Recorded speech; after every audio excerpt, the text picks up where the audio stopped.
Alhamdulillah. Alhamdulillahi Rabbil Alameen. Wassalatu wassalamu ala al-mab'uthi rahmatan lil alameen. Wa ala alihi wa sahbihi wa baraka wa sallama tasliman kathiran ila yawmiddin amma ba'd. قال الله تبارك وتعالى في القرآن المجيد والفرقان الحميد ومن الناس من يتخذ من دون الله أندادا يحبونهم كحب الله والذين آمنوا أشد حبا لله وقال تعالى فسوف يأتي الله بقوم يحبهم ويحبونه وقال النبي صلى الله عليه وسلم أنت مع من أحببت يوم القيامة فقال أنس فما فرح الصحابة بشيء فرحهم بهذا الحديث وقال النبي صلى الله عليه وسلم لم يرى للمتحابين مثل النكاح لم يرى للمتحابين مثل النكاح وقال تعالى ومن آياته أن خلق لكم من أنفسكم أزواجا لتسكنوا إليها وجعل بينكم مودة ورحمة صدق الله العظيم. My dear respected brothers and sisters, nice to be with you on this Sunday evening. May Allah subhanahu wa ta'ala make this a blessed meeting and a blessed gathering, and may Allah subhanahu wa ta'ala make it a cause of our closeness to Him and of an increase in our love for Him, because increase in love for Allah subhanahu wa ta'ala is the secret of all success in this world. Love of Allah subhanahu wa ta'ala is what teaches a person and makes a person a better lover in every other aspect. How do we define love? That's something that I will do a bit later, once we've given a few examples of what love is all about. Now, I'm going to go back into history. So today, what you have is people learn love from different places. I mean, where do people learn love from nowadays? People learn love from EastEnders, Neighbours, Oprah Winfrey shows. She brings on these people who gone mad in love with somebody for some reason. The way we describe love is butterflies in the stomach, electricity, a feeling of, a connection, etc., etc. There's lots of that stuff. Right? You have to remember that when there's a man and a woman alone who are not married, then shaitan is the third of them, and that's the electricity that you feel. Now today, the talk is not necessarily about marriage, although I'm sure most of you read into this poster, and I looked at it very carefully before I came. The title of the poster is Ingredients to a Happy and a Content Life. Ingredients to a Happy and Content Life. Nowhere on that poster, though it was red, nowhere on that poster was there anything to do with marriage.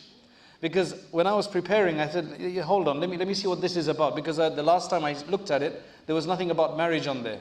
The only words that stuck out for me were divine love and so on and so forth. So if you go and revisit that poster again, you'll notice that it's got nothing to do with marriage.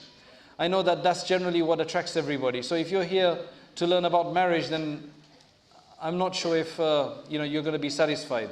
But inshallah, let's talk about what is required for marriage. What we will be speaking about today, inshallah, is something that is to do with the secret of living this life in a successful way. And then that be so successful that you have success, inshallah, in the hereafter as well. That's what's important about this.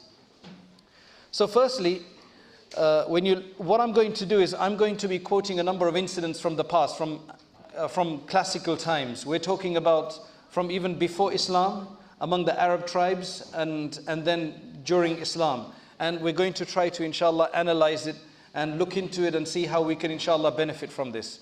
So first and foremost, there's a very interesting poem, a line from the poem of Allama Busiri, the Egyptian poet who wrote the Qasida Burda. He says in there, Ya la'imi fil hawa al-udhriyi ma'dhiratan minni ilayka walau ansafta lam talumi. He says, Ya la'imi fil hawa al-udhriyi ma'dhiratan minni ilayka walau ansafta lam talumi. What that means is, O person who is censoring me, O person who is complaining about me, O person who's criticizing me, on this chaste love, the love like the tribe of Banu Adhara.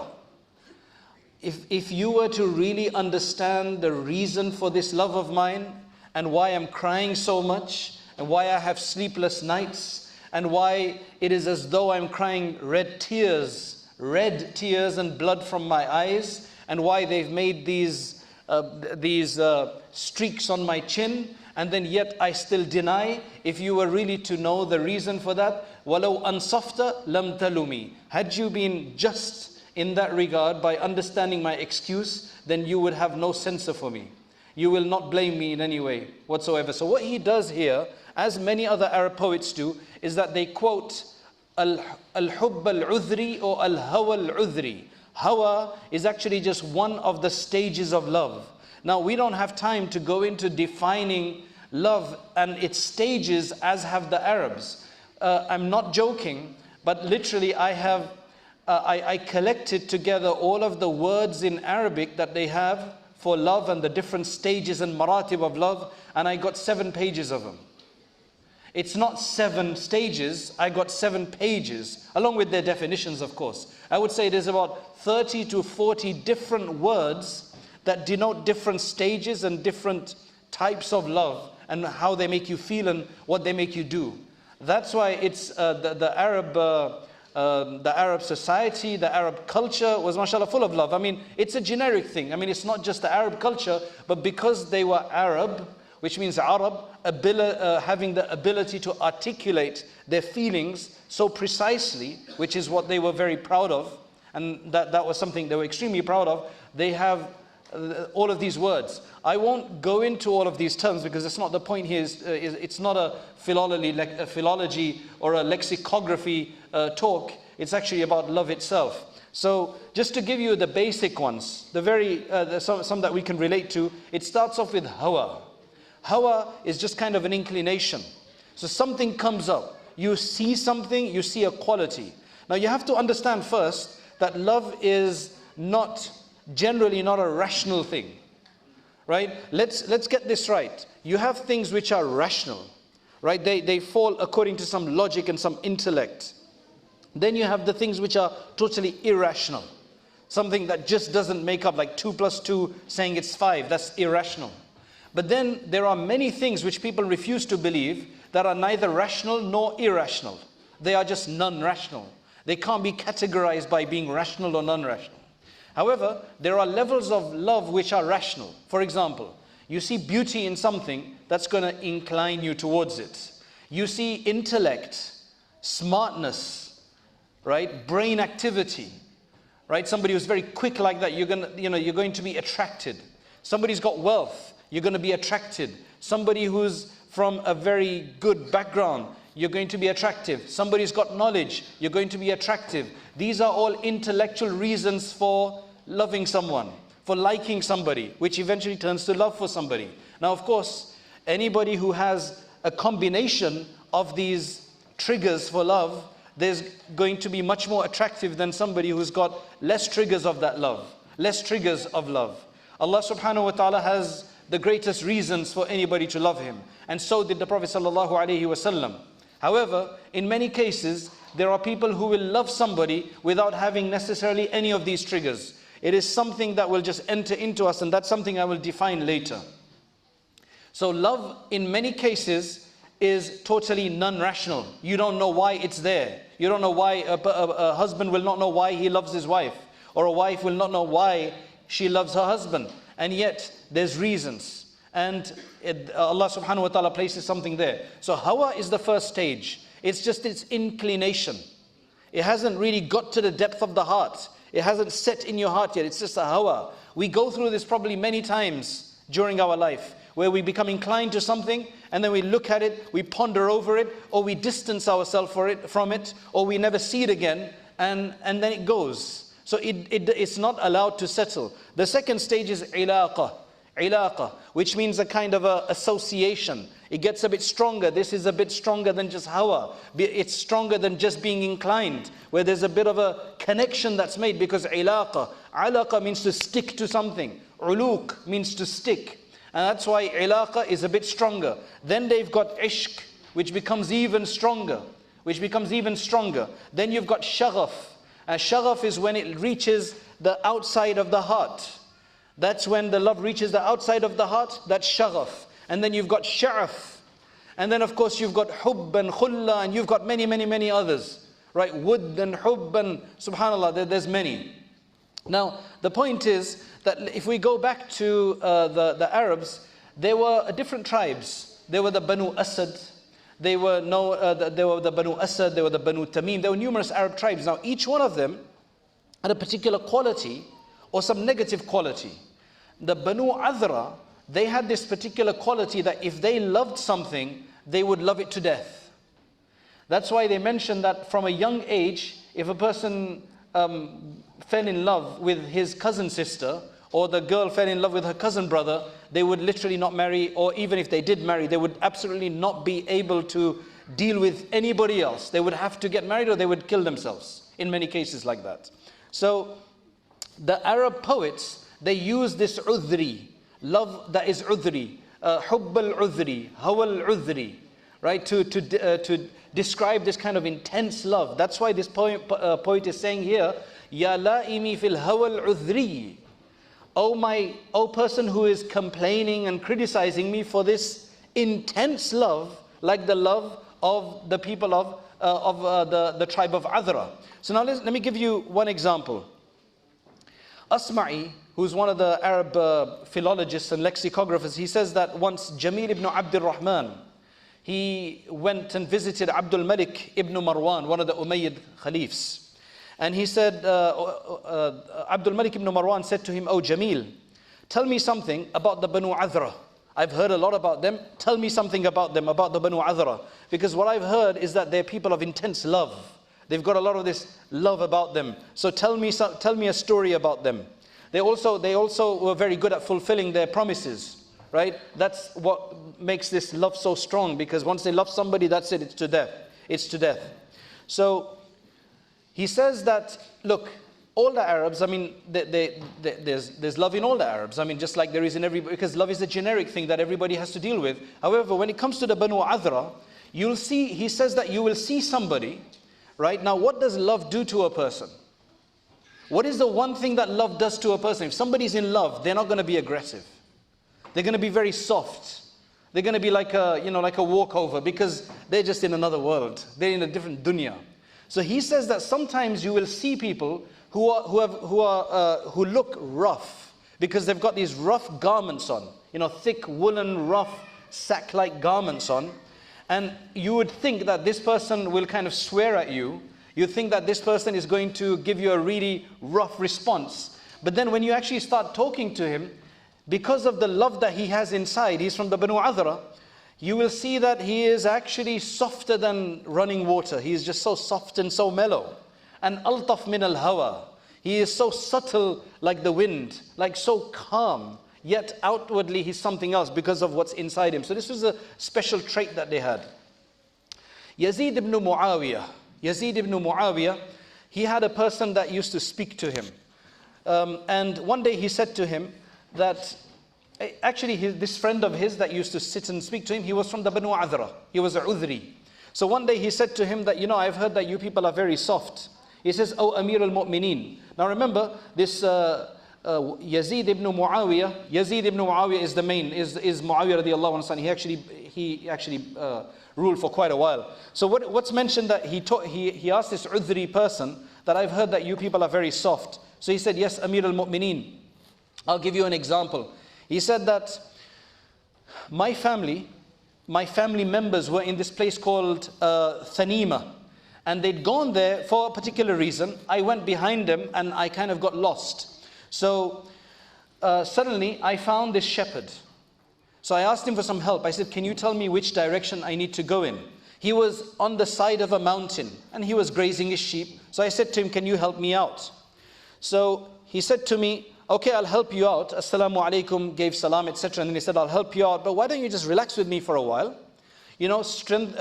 Stretch out your back a bit," which means just relax a bit. "I'll feed you something, and then after that, you will go after that." So I sat there, and he was very welcoming, and he was extremely hospitable to me. What he did was, immediately what he did is, he went to one of his goats, he sacrificed it, got a fire running, right? Got a fire running immediately, and he began to roast this goat for me immediately. And then after that, he put it in front of me. And then after that, he told me to stay there the night, because it was evening time, at night time. So I stayed there, but in the middle of the night, meaning as night fell. Now in those days, night means after Maghrib, right? That was night time. There was no 12 o'clock, 1 o'clock is night time, when you've got artificial lights. This is night time, right? After Maghrib, it's night time. So he says that in the middle of the night, I'm hearing that he's complaining about something, and he's talking as though he's got this longing. So he's talking to somebody. I know that there was no other person with him, but he's talking to somebody, and he's talking with this great forlorn kind of love and longing and desire and things like this. So I really felt really sorry for him, that he seems to be in a lot of pain. He seems to have some kind of emotional issues in terms of this love and this longing. So in the morning, I asked him, I said, can I leave? I didn't bother asking him what he was doing at night, but then I said, can I leave now? So he says, no, you can't leave, because generally hospitality is for 3 days. Now, the Arabs were very strong on this, that no, you have to stay for 3 days, even with strangers. And this is something I've actually experienced in Homs, which is Homs in Syria. MashaAllah, there's this man, Umar al-Humsi, his name was, and may Allah subhanahu wa ta'ala preserve him. And may Allah subhanahu wa ta'ala help all the brothers there. But believe me, he insisted on us staying in his house. We wanted to come back to Damascus, but he insisted and staying. It's a long story. But in the morning, he took us to all of the shops, and he is so proudly saying, these are my guests. Right? It was amazing. It was myself, my wife, and my child. And he kept us in the house, and he just wouldn't let us go. And that was the first time I was like attacked by this pure Arab hospitality. It was quite amazing. But anyway, that's a different story. So he says, no, you can't leave. You have to stay with me for 3 days. So I said, okay, fine. I mean, he's impressing on me. This is what culture does, right? I have to stay there. So he stayed there. And then I asked him his name and his ancestry and everything like that. And he turned out to be from Ashrafu Bani Adra, from the nobility, from the aristocracy of the Banu Adra. So he seemed like a shepherd, but really that was not his true status. His status was one of the noble men of the Banu Adra. So I said, what are you doing here then? Why are you grazing sheep? The nobility did not graze sheep. You had the lower caste doing that. So he says, well, the story is this. I used to love my cousin sister, my uncle's daughter. And I proposed to her father, but he refused because I didn't have enough money at the time. I didn't have enough money. So he had her then marry somebody else. He had her marry somebody else from the Banu Kilab, from another tribe, completely another tribe. And then she left the area to go and live in this different locality with the other tribe. And I have no patience. I had no patience. I couldn't stay there anymore. I had to be close to her. Now this is Jahiliyyah time, okay? So this is not like this is like don't do this at home. You understand? This is not something you're supposed to do. All right? This is just to show what love is all about. So what he's saying is that I couldn't stay in my area any longer. I went and I got myself employed by her husband as his shepherd, just so I can be close to her. Like go and work in her father's shop, that kind of a thing, right? Or become a maid in her house, in his house, something like that. So what she does now is she comes at night and we speak, and then she goes back. She's got the same love that I have for her. She's got the same love for me. They were both Banu Adra, right? They were both from the same tribe. So she does the same. So at night time, that's when she comes. So now it's the next evening, and as it's the evening, he is getting extremely exasperated. He's waiting. When you're waiting for somebody, especially somebody you love. So I could see his agitation.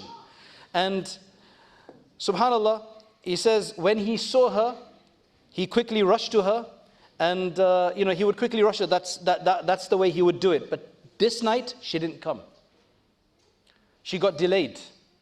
So he began to sing a poem. He says, ما بال منية لا تأتي لعادتها أعاقها عائق أم صدها شغل نفسي فداؤك قد هيجت لي شجنا تكاد من حره الأعضاء تشتعل. So essentially he's saying, what's prevented her? What stopped her? What's stopped her from coming? She comes every day without fail. There must be something. Has something happened? Has something happened? And he says that I've got such heat and intensity in my body that it's like my limbs are going to burn with the heat that I feel for this. He told me then, he goes, you wait here and I'm going to go and check what's happened to her. I'm going to go and see if she's in the path, if she's on the road.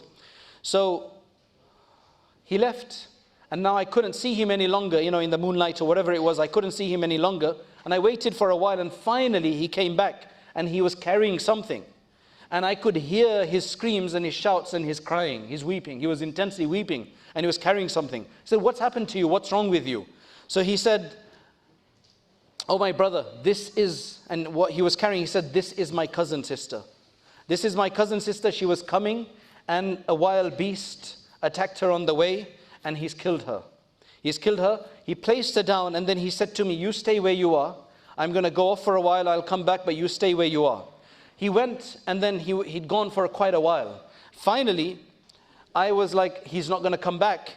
Finally, he came back and he had the head of this wild beast. Whatever it was, a lion or whatever it was, a wild beast in his hand, and he brought it back. And then he said to me, oh my brother from the Banu Adra tribe, because this man was also from the Banu Adra. Right? He says, oh person of the Banu Adra tribe, soon you're going to see that I'm dead as well. I'm going to die very soon as well. What I want you to do is I want you to bury myself and this cousin sister of mine, put us in the same shroud. Put us in the same shroud and put us into the same grave. Then what I want you to do is I want you to put a headstone there and I want you to write on there the following two poems. كنا على ظهرها والعيش في مهلي والشمل يجمعنا والدهر والوطن. And then he says, فَفَرَّقَ الدَّهْرَ بِالتَّشْتِيتِ أُلْفَتَنَا فَصَارَ يَجْمَعُنَا فِي بَطْنِهَا الْكَفَنُ. So what that means is, he's saying that we were together time after time, meaning we were together sometime after sometime while we were on the surface of this earth. That's how life was. He used to gather us together sometime, even though we were from the same family and we were in the same area. But he says, the time and life has now separated between us, and our familiarity and our love has been dissipated. Now the kafan and the shroud is what is going to finally gather us together and bring us together. And then he said to me that these sheep that I have, these goats, etc., give it back to my master so that they return to their owner. And then after that he went and he took a noose and he was about to hang himself. And I am trying to insist and persist on him not to do that. And I'm swearing by Allah, don't do this, don't do this, and don't do this. But he totally refused and he killed himself. He killed himself. So I did exactly after I buried them both together in the same grave, and then I wrote those poems. And then after that I went and told the owner when I went to give him back his sheep and so on. And I mentioned that, and he felt really bad that he hadn't known about this situation. He felt really bad about this situation. So there's a number of stories about these Banu Adra. It's not a time for those stories. This is just to give you one understanding of what love can do to a person, right? Especially when it gets very strong. The question for us is, where should this love be targeted? What are the boundaries of this love? What's the good and bad of it? To know that love can do this to you is important, because many of us, we don't know sometimes before we experience some of these things, what these things can do to us. Love is a very natural trait. It's something that occurs with all of us, but there needs to be some kind of intellectual governance of it as far as possible, right? Love is definitely something that is going to overtake our intelligence. It's going to overtake our intellect. But subhanAllah, it is something that still needs to be fostered in a proper way so that it can have the true benefits. And we ask Allah subhanahu wa ta'ala to make it like that. Now, Utbi, another narrator, he says that there's nobody in history. Now, this is his opinion. He says there's nobody in history who's reached a stage of love that this Qais, Qais reached. Qais was this man who's called the Majnoonu Layla. You've heard the story of Layla Majnoon, the Romeo Juliet of the Arabs, right? So his real name, Majnoon, means insane. The person who's insane about something, who's crazy, right? That's not his name, that's his title. His name was Qais, right? Qais, he fell in love with this woman called Layla, right? So Utbi says that لم يبلغ أحد من المحبين ما بلغ قيس المجنون. Nobody has reached the stage of love and obsession as much as Qais has. Now, of course, Utbi does not, has not investigated the entire world and every single love story there is out there. This is obviously in his knowledge. There must be other people who are of the same caliber, who are of the same level, but subhanAllah, or even more maybe. But this one has become famous. Now, some interesting things about him. He was so crazy in his love that he says he used to go and he used to kiss the walls of this locality. And people used to say, why are you doing this? He says, look, it's not the walls that have attracted my heart and captured my heart. Walakin, it's the one man sakana diyara. It's the love of the one who lives in this locality. So even the walls that are associated, I go and kiss them because I can't get to her. He used to keep looking at the moonlight. Somebody said, why do you do that? He said, well, maybe Layla's looking at the moon as well. And I'm looking at I might be able to coincide with her look on the moon, and then our gazes will meet at the moon. I mean, come on, man. Right? But subhanAllah, that's the way, that's what love does to you. That's what love does to you. That's why the way Busiri even starts it off in this love, like a love poem, his poem about Rasulullah sallallahu alaihi wasallam, he starts it off like a love poem. He starts off by saying that, are you crying because of you're missing your neighbors? Amin tadhakkuri jiranin bidhi salami. Or is it وَأَوْمَضَ الْبَرْقُ فِي الظَّلْمَاءِ مِنْ إِضَمِ? Or is it because the lightning has flashed from the direction of Idam? Now you see, in those days they had no light. So when lightning would flash in the area where your beloved lived, you'd look in that direction thinking you could see her. Ajib, it's just you're hanging on threads. It's that kind of a situation. Going back to this Qais, he just absolutely was so besotted that he wouldn't understand anything. He wouldn't even wear proper sewn clothing. He would just be in tatty clothing. He used to run away from everybody. He used to want to be alone. The only time that he would sit and talk to anybody is if they were willing to listen to the stories of Layla. If they were willing to talk about her, then he was willing to speak to them. So he would sit and he would sing these most eloquent poems. It was amazing how he could compose these most eloquent and strong poems in that. As soon as the person started to change the subject and talk about somebody else, he would walk away. That's what you call love, right? You only want to speak about him, nobody else, right? Now, some of the Salaf, he says, now, one of the Salaf, one of the ulama of the past, he says that I saw this Qais in my dream after he died. And I'd heard his stories. So I said to him, Ma fa'ala Allahu bik? What did Allah subhanahu wa ta'ala do to you? How did he treat you? After all of your entire story in this world and everybody's talking about you, what happened to you in the afterlife? So he says, Ghafara li. He forgave me. He forgave me. And then he said another thing. He says, وَجَعَلَنِي حُجَّةً عَلَى الْمُحِبِّينَ. He made me the proof on all those who claim love for Allah. How? Okay. It's related that on the Day of Judgment, now this is, I'm not swearing by any of this. This is just a description.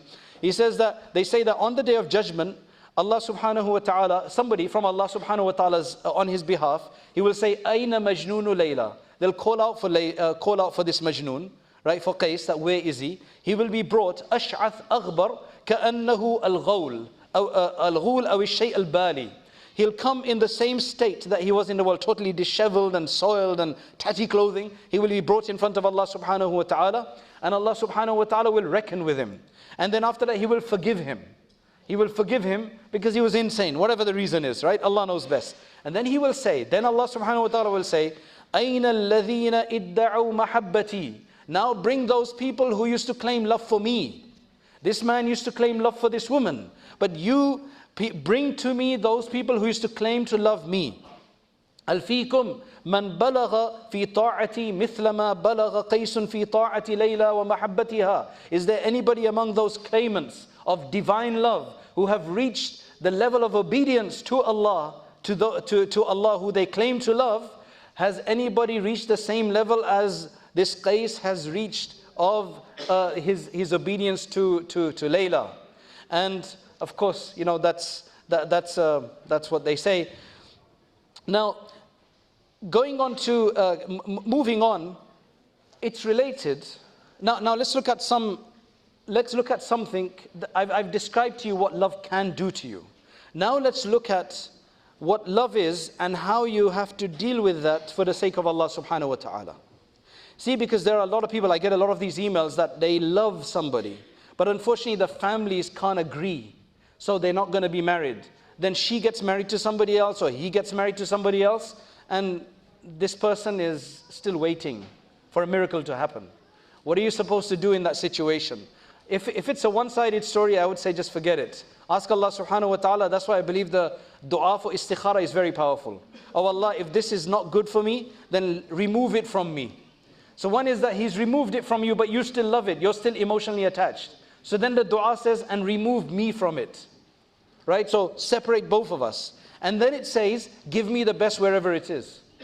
It's the most powerful dua you can have if you've got an emotional problem. So anyway, it's related that this Basri, this young guy from Basra, he fell intensely in love with this girl who was, again, his cousin sister. Right? I mean, in those days, that's what you had. You had your family around you. Right? It wasn't a London cosmopolitan city where, subhanAllah, you know, it's all varieties and everything you have to deal with every day. This was his cousin sister. Again, he went and proposed to her father, but the father for some reason did not agree. Right? The same old story, right? The father did not agree because he was too poor. So he became so intense about this, he became so crazy that it was as he was going to lose his mind. That news reached this girl, his cousin sister. It reached his cousin sister. So she sent him a message. Now look at this. She sent him a message. And she said, your love for me has reached me. And how you're feeling, the news of that has come to me. But you have to realize that I have a multiple amount of love. The love that you have for me, my love for you is a multiple of that. It's much more than that. If you want, I will leave my house and I will come and I will basically depart my family. And if you want, I will facilitate a way for you to come into my house. So she's essentially offering him a haram relationship, right? In a sense. He then sent back. Now you might put yourself into this situation. This is where you have to be careful. This is where you don't want shaitan. See, having love for somebody, it can't be helped. The Prophet ﷺ used to love Aisha radiallahu anha more than any of his other wives. But that did not allow him to favor her in giving her more, gifts or something. He had to be particular about all of that. Same thing here. He said his response to her was that no, I've got no need for that. This kind of association, I have no need for that. I have inni arhabu naran taladha wa adhaban la yanqati'u abada. I have fear for a blazing fire, and I am fearful of a punishment that will never end. When this message got to her, nowadays it'd be through email or through whatever, right? But in that day he sent it through somebody else. When the news came to her, she began to cry. And she said, Wallahi ma ahadun awla bihadha al-amr minni. There's nobody who needs to act on this advice more than me. So immediately she's understood the reality of this situation. And she says, وَإِنَّ الْخَلَائِكَ فِي الْوَعْدِ وَالْوَعِيدِ مُشْتَرِكُونَ. Because in terms of the warnings from Allah subhanahu wa ta'ala and whatever promises He's given, everybody is the same in that regard. So if He's feeling like that, I must feel like that as well. This is what you call a reflection within your love. That you take on what your lover feels. It's amazing. Right? So the piety actually reflects to the other individual. And then after that, she began to become intense in her worship. right? And she began to do lots of worship, and that became very difficult for her parents and her family to see of her, because she just kind of disregarded everything now. She left the social, the social activity that she used to do. She just focused on worship until eventually she died. So she died. Now this young man, he used to come to her grave every day. He used to visit that grave every day, and he used to make istighfar for her. He used to make istighfar for her, and then he used to return. One day in his sleep, she comes to him in his dream, and he says to her, he says, "Are you so and so?" And she says, "Yes." He says, "Tell me where you've gone to. What is your situation at this point in time? Where have you gone to? How are you feeling?" So she got up and she read the following poem. She says, "Ila na'imin wa 'aishin la zawala lahu fi jannatin wa khuludin laysa bil fani." Subhanallah. She said that I've gone to bounties and to a life that is never to end, in a paradise, in gardens, and in eternity that is never to come to an end. And then he says to her, "Do you remember me? Do you remember me?" And she says, "Wallahi la ansaka, inni la atamannaka ala rabbi." I will never forget you. In fact, I have hoped for you in front of my Lord. I've petitioned for you in front of my Lord. So then he says, "Matal multaqa, when are we going to meet?" So she says, "An qareebin insha'Allah," very close, if Allah wills. So then he continued persisting in his ibadah, his focus on his ibadah for a short amount of days. And then after that, death overcame him. He passed away and he went to the mercy of Allah subhanahu wa ta'ala as well. That's the way to deal with love. That's the way to deal with, not to kill yourself, but if you're in that level of relationship, of love, of obsession, well, that's another thing. But may Allah subhanahu wa ta'ala help us, because that's a very critical stage. Very quickly, one of the Umayyad Khalifs, Sulaiman ibn Abdul-Malik, he had a mu'adhin, a personal mu'adhin, a private mu'adhin in his palace who used to give the adhan and he used to call him for the salat. Now, another thing was that there was a slave girl, a young girl, a slave girl, right, really beautiful, and she used to work for Sulaiman ibn Abdul-Malik, and the mu'adhin looked at her, cast a few glances at her because she was very pretty. And Sulaiman ibn Abdul-Malik, he discovered that one day, he saw him glancing at her. In fact, she went and complained. She said, "He keeps looking at me." Right? So she went and complained to Sulaiman ibn Abdul-Malik. Now, Sulaiman ibn Abdul-Malik was very jealous individual. So he said to her, "This is what I want you to do." He wanted to kill him straight away, but then he says, "No, let me give him an excuse to be killed." So he says to her, "Go and adorn yourself, wear nice clothing, go and adorn yourself, go and put some nice perfume and fragrance on, and then go to him and tell him that your looking at me is not hidden on me. I see you looking at me all the time, and I have in my heart affection towards you as well. So if you've got any need from me, here you go, take it." Because the Amir al-Mu'mineen is sleeping at this time. So I want you to do that. So that's exactly what she did. She went up and she said to the mu'adhin, she said exactly what what Sulaiman had told her to say. Now the mu'adhin said to her, "In kunti sadiqa, if you're truthful about this, then go today and come back to me tomorrow. Like, I don't want to do anything today, come back tomorrow if you're truthful about this." So she went and she told Sulaiman about what he had said. Now Sulaiman was very persistent, right? Very persistent. He said, "No, go back and tell him that I've only got time today. Right? I've only got time today, and there's no time better than this." So she went and she made, she mentioned this to him. So this is when he glanced up at the heavens. This mu'adhin, he glanced up at the heavens and he said, "Ya Jalil, ayna sitruka al-jameel?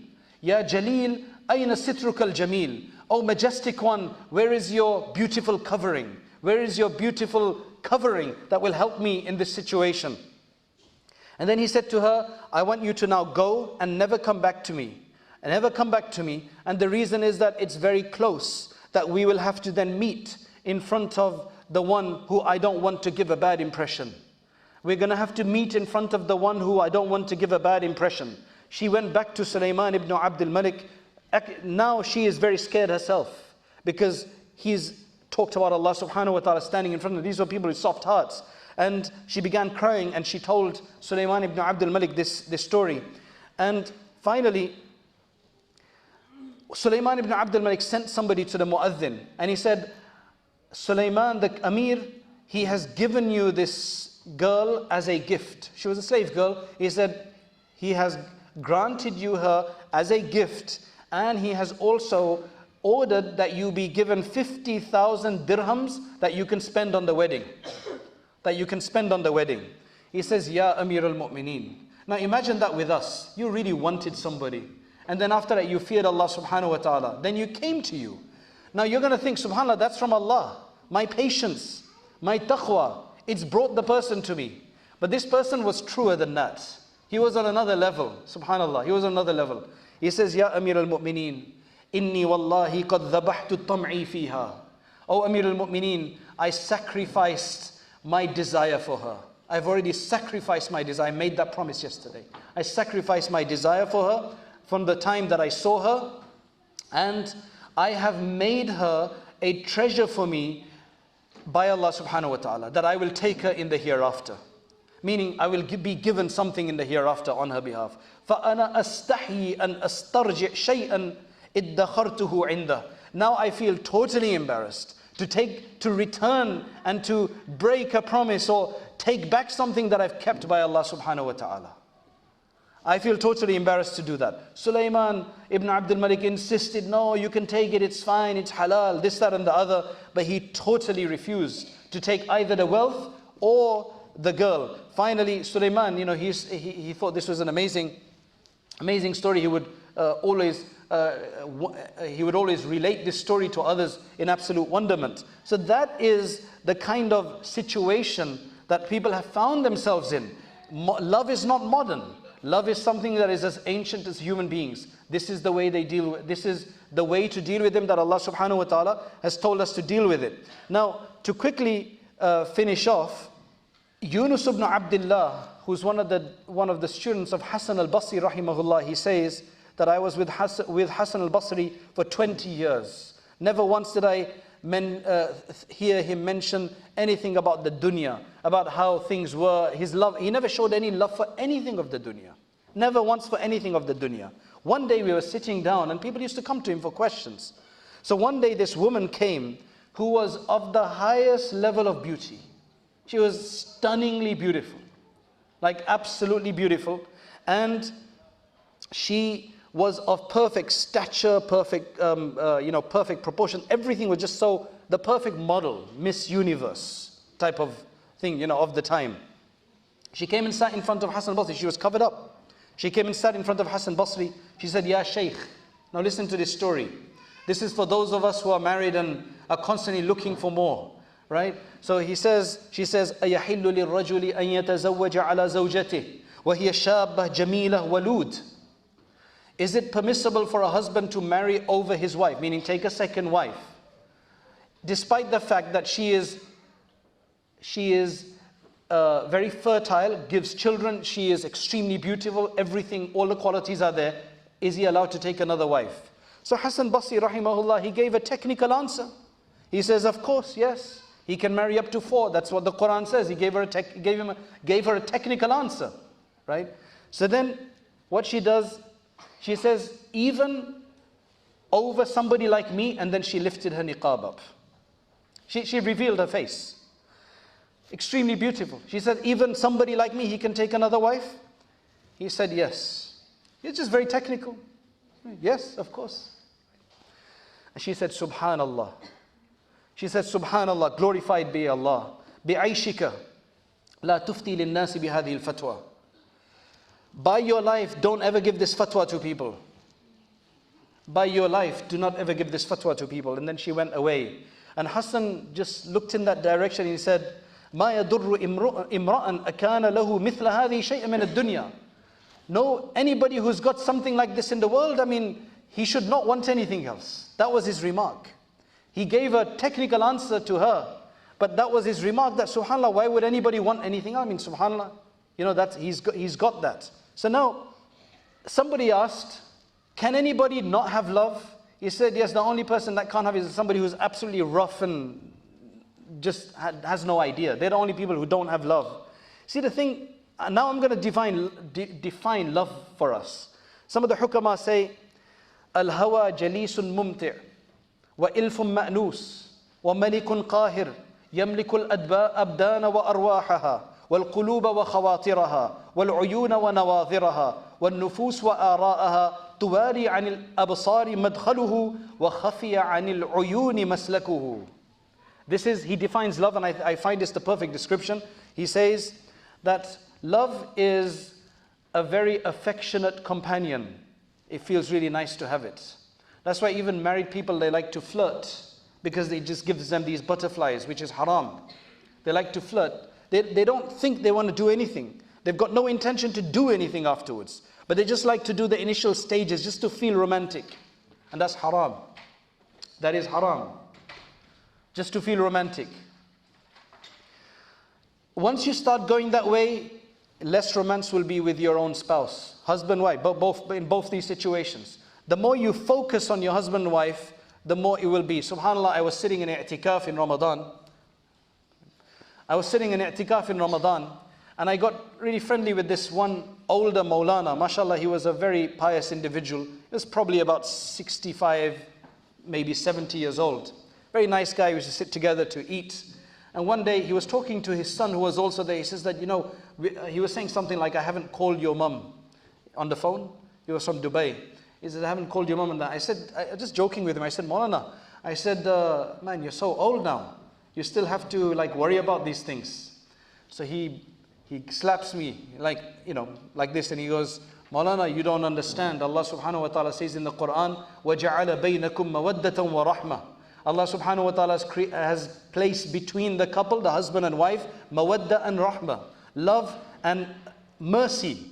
And he says, initially, when you're young, it's all about lust. But as you grow older, if Allah has given you barakah, then you won't even touch each other, but your love will be so strong. Your bond will be so strong, even though you won't even have to touch each other. You may even be sleeping in separate beds at that age, but you'll have an ajib affection and love and bonding that Allah subhanahu wa ta'ala will put in, will place for you. And what the ulama mention is that this will be lost when you start entertaining yourself in haram ways. That's why there's so many people, they say, I have to get married again because I just don't like my wife. Has she got a problem? Is she aggressive? Is she like this? Is she like that? No. She's fine. I can't complain about her. What's the problem? Problem is barakah. The problem is barakah. Right? Now, of course, there's other aspects to this which we can't go into right now. But then he says, love is a very affectionate companion. It is a dominating king. It will dominate you. You won't be able to go against it. And then he says, it will control your body and your ruh, your soul and your mind, and your heart and everything. It will take over everything. That's what love does. Love, what is love? Love is that which makes you blind. Love is that which makes you blind of your beloved's defects. That's what you call it. If somebody tells you you got a defect and you think it's all fine and glory, it means you're in love. Right? And sometimes it's good, sometimes it's bad. Then he says, it will take over your eyes. It will take over your gaze. It will take over your nafs. It will take over your thoughts. It will take over your opinions. And the problem is that it is able to enter from where your eyes don't see it. It is totally hidden to your wife. It's to your sight. It is hidden. It is invisible to your sight. And that's the problem with it. That's the problem with it. Now, all of this that we discussed until now was the love between human beings. There's a more intense form of love, which is the love for Allah subhanahu wa ta'ala and Allah's love for the human being, which unfortunately we don't have time to go into. But essentially, when Allah subhanahu wa ta'ala loves somebody, He makes life easy for them. He makes life enjoyable for them. Allah subhanahu wa ta'ala makes it such that finally He calls to Jibreel alayhi salam and He says, Ya Jibreel, I love so and so. I want you to love him as well. Jibreel alayhi salam spreads this information around the inhabitants of the heavens, the angels. They begin to love him. And then as they come onto the earth, people begin to love this person. Love for Allah subhanahu wa ta'ala is what it's all about. And that's why if you love Allah subhanahu wa ta'ala, there are many people who claim to love God. But what the poet says, تَعْصِ الْإِلَهَ وَأَنْتَ تُظْهِرُ حُبَّهُ فهذا محال في القياس بديع لو كنت صادقا في حبه لأطعته إن المحب لمن يحب إِنَّ الْمُحِبَّ لِمَنْ يُحِبُّ مُطِيعُ.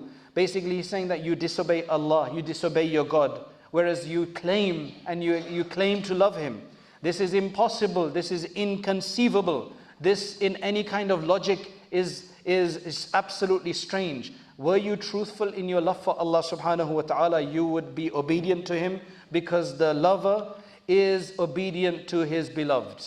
May Allah subhanahu wa ta'ala grant us true love. And the reason why I say this is that if we focus our love on Allah subhanahu wa ta'ala, there are a number of the ulama who have had divine love, who've reached that status. They reconcile between this one question that comes in all of our minds.